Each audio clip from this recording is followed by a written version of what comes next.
जी अस्सलाम वालेकुम। बगैर अपना हाथ लाया है सेब खावना है जनाब, ते 1000 का इनाम है। बड़ा वड्डा चैलेंज है। इन्होंने दोवां लड़के का समझ आ रही ने जी। इन्होंने हाथ नहीं लाना, जेड़ा बंदा हाथ लाएगा सेब नूं हार उदी हो जाएगी। ठीक हो गया।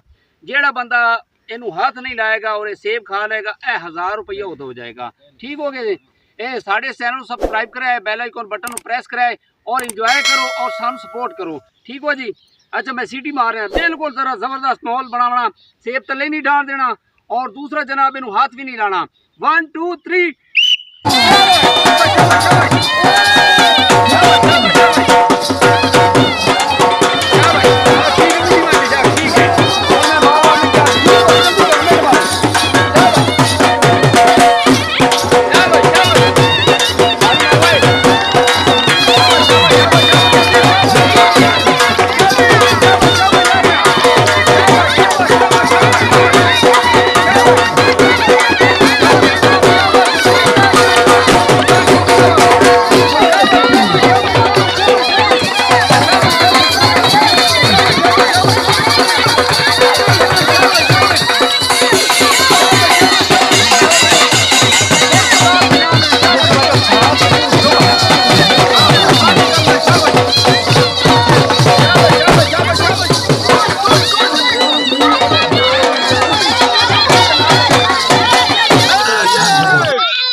वो जनाब काशिफ जित गए। जबरदस्त मुकाबला होया।